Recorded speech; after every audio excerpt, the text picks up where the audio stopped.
जय हिंद बच्चों, इस समय आप लोग महामना शोट के YouTube चैनल से जुड़े हुए हैं और इस चैनल में मैं आप सबका स्वागत करता हूं। आज हम लोग class 10th mathematics Hindi medium NCERT book के 13th चैप्टर पृष्ठीय क्षेत्रफल और आयतन यानी सरफेस एरिया एंड वॉल्यूम के प्रश्नावली 13.2 को पढ़ने जा रहे हैं। 13.2 को शुरू करने से पहले कुछ फार्मूले आपको अच्छी तरह से याद होना चाहिए, जैसे कि गोले का आयतन 4/3 पाई आर क्यूब होता है, शंकु का आयतन 1/3 पाई आर स्क्वायर एच होता है और बेलन का जो आयतन है ये पाई आर स्क्वायर एच होता है। ये सब फार्मूले आपको अच्छी तरह से तैयार रहने चाहिए। चलिए शुरू करते हैं प्रश्नावली 13.2।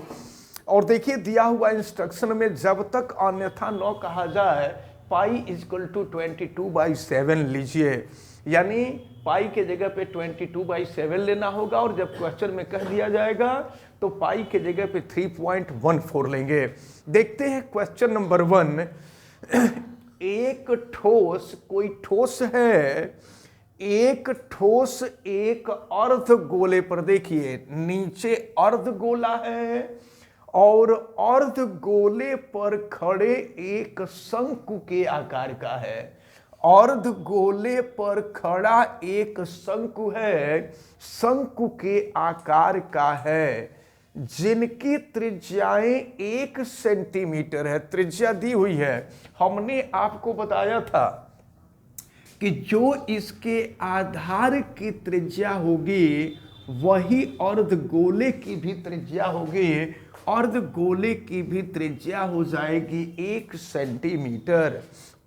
अब देखिए क्या कहा गया है, शंकु की ऊंचाई उसके त्रिज्या के बराबर है। ध्यान से देखें, शंकु की जो ऊंचाई है ये इसकी त्रिज्या के बराबर है, यानी यह भी 1 सेंटीमीटर के बराबर है। तो इस ठोस का आयतन पाई के पदों में ज्ञात कीजिए, यानी पाई का मान यहां नहीं रखना है। तो चलिए ठोस के आयतन में क्या होगा हम लोग यहां नोट करते हैं। ठोस का आयतन, और देखिए कि ठोस के आयतन में क्या होगा। देखिए ठोस के आयतन में पहले तो अर्धगोला होगा, तो गोले का आयतन 4/3 पाई आर क्यूब। अर्ध गोला इसका आधा कर दीजिए, तो आधा कर देंगे तो 2 से भाग दे देंगे, तो जब 2 से भाग दे देंगे तो ये हो जाएगा आपका 2/3 पाई आर क्यूब। तो ये अर्ध गोले का आयतन हो गया और इसके ऊपर शंकु रखा गया है, तो शंकु का जो आयतन है ये 1/3 पाई आर स्क्वायर एच है। तो आपसे पूरे ठोस का आयतन पूछ रहा है, तो अर्ध गोले का आयतन और शंकु का आयतन जब हम दोनों को जोड़ देंगे तो इस पूरे ठोस का आयतन हमें ज्ञात हो जाएगा। चलिए अब हम इसमें से कॉमन ले लेते हैं और देखिए कॉमन हम ले रहे हैं 1/3 पाई आर स्क्वायर कॉमन लेते हैं। तो 1/3 पाई आर स्क्वायर कॉमन हो गया, तो यहां बचा 2r, और 1/3 पाई आर स्क्वायर कॉमन हो गया तो यहां बचा h। अब सबकी वैल्यू रख देते हैं। देखिए शंकु की ऊंचाई यानी h की वैल्यू भी आपको दिया है 1 सेंटीमीटर, और आधार की जो त्रिज्या है ये भी दिया हुआ है 1 सेंटीमीटर। अब हम यहाँ पे रख देते हैं, तो ये हो गया 1/3 पाई, r की वैल्यू है 1, तो 1 का स्क्वायर करेंगे तो 1 आएगा, और फिर 2 इंटू आर के जगह पे 1 और प्लस h की वैल्यू हो गई 1। तो देखिए क्या हो जाएगा 1/3 पाई, और ये 1 है, और फिर 2 इंटू 1 2 हो जाएगा, 2 + 1 करेंगे तो 3 हो जाएगा, तो 3 से 3 कैंसिल हो जाएगा, तो ये हो जाएगा पाई, और आयतन है तो क्या हो जाएगा घन सेंटीमीटर हो जाएगा, यानी ये हो जाएगा सेंटीमीटर का क्यूब। तो क्वेश्चन नंबर, ये देखिए प्रश्न संख्या 1 था, हम यहाँ लिखना भूल गए थे, ये प्रश्न संख्या 1 था और प्रश्न संख्या 1 का आंसर निकला और ये निकला है पाई सेंटीमीटर क्यूब। देखते हैं क्वेश्चन नंबर 2 को।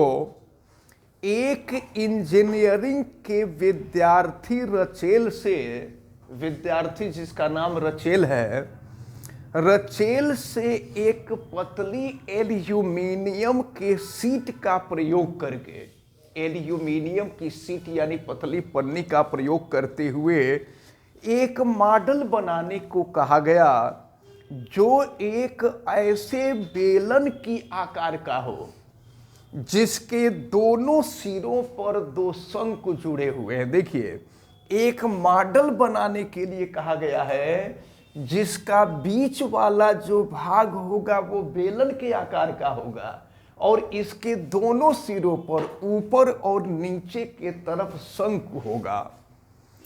इस मॉडल का जो व्यास है वो 3 सेंटीमीटर है। देखिए, यहां नोट करते हैं, व्यास का मतलब यहां से लेकर के यहां तक।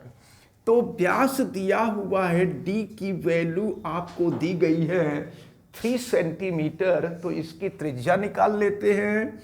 यहां से आर की वैल्यू निकालेंगे तो ये हो जाएगा 3/2 सेंटीमीटर और इसकी लंबाई 12 सेंटीमीटर है। देखिए, इसकी जो लंबाई है ये 12 सेंटीमीटर, ये टोटल लंबाई जो दी गई है, मॉडल की टोटल लंबाई जो दी गई है ये 12 सेंटीमीटर दी गई है।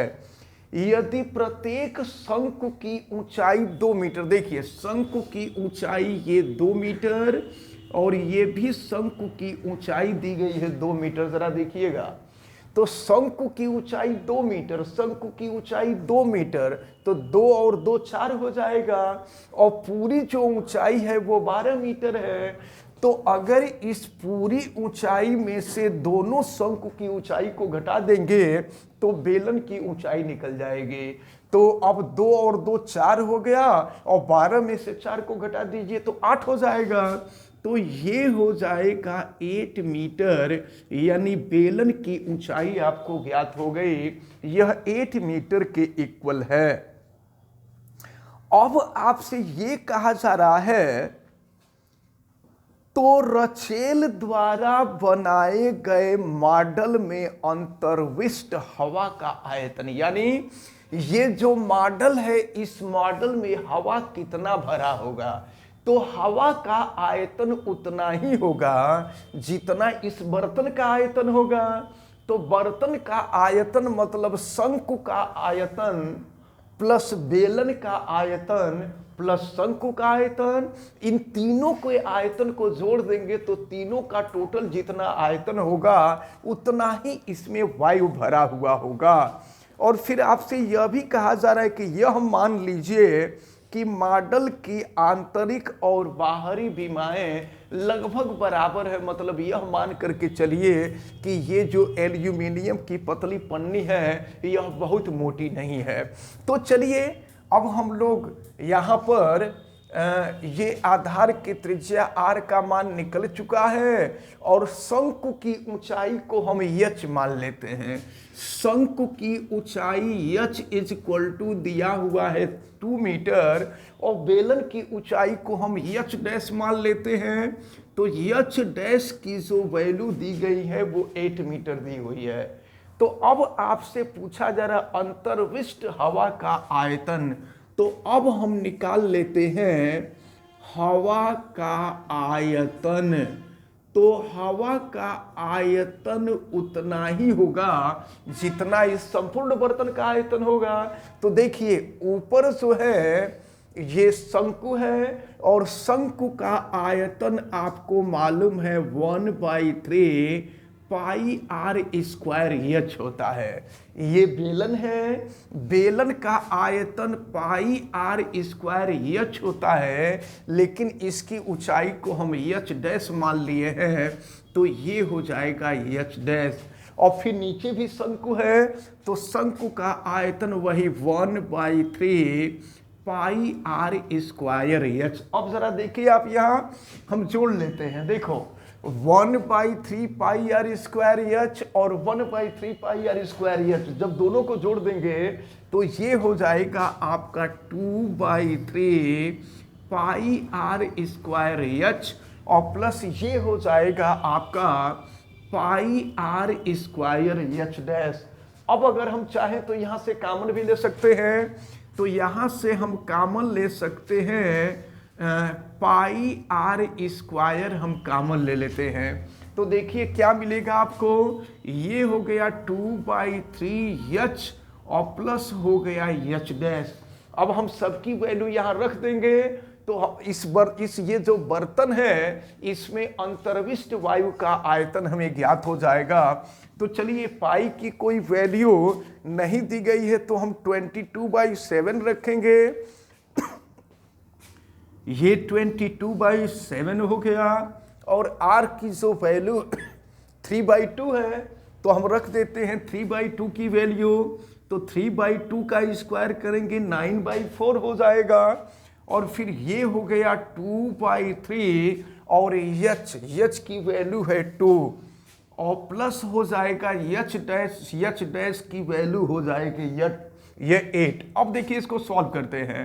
अब हम इसको चाहे तो 2 से कटा देते हैं, तो 2 से कटा देंगे, ये 11 हो जाएगा, ये 2 हो जाएगा। फिर देखिए क्या हो जाएगा, 11 में 9 का मल्टीप्लाई करेंगे 99 हो जाएगा और 7 में 2 का गुणा कर देंगे 14 हो जाएगा। और फिर इसको अगर हम सॉल्व करें तो ये हो जाएगा 4/3 और प्लस हो जाएगा 8। अब इसको हम सॉल्व कर दें तो 99/14 और देखिए ये 8 तरीके 24 हो जाएगा और 24 में 4 जोड़ देंगे तो 28 हो जाएगा। ये हो गया 28/3। तो देखिए इसको कटाइए तो 14 से कटा देंगे तो 14 दूना 28 हो जाएगा और फिर 3 से कटा देंगे तो ये 33 हो जाएगा और 33 में 2 का गुणा कर देंगे तो ये हो जाएगा 66 मीटर क्यूब। ये आयतन है। तो आयतन हमें ज्ञात हो गया। तो अब आपसे यही पूछा जा रहा था कि इस मॉडल में अंतर्विष्ट वायु का आयतन कितना होगा। तो इस मॉडल में अंतर्विष्ट वायु का जो आयतन होगा वो 66 मीटर क्यूब के इक्वल होगा। तो इस प्रकार प्रश्नावली 13.2 का क्वेश्चन नंबर 1 और क्वेश्चन नंबर 2 जो है आपका सॉल्व होता है। हमें उम्मीद है कि ये जो दोनों क्वेश्चन हैं ये दोनों क्वेश्चन आपको अच्छी तरह से समझ में आए होंगे। आप वीडियो को लाइक जरूर कीजिएगा और अगर आप चैनल पे नए हैं तो चैनल को सब्सक्राइब भी कर लीजिए, बेल आइकन को भी प्रेस करें। और अगर किसी प्रकार की कोई दिक्कत समझ में आती है तो आप हमें कमेंट करके जरूर बतावें और वीडियो को मैक्सिमम स्टूडेंट तक शेयर करें। आप सभी लोगों का बहुत बहुत धन्यवाद। जय हिंद।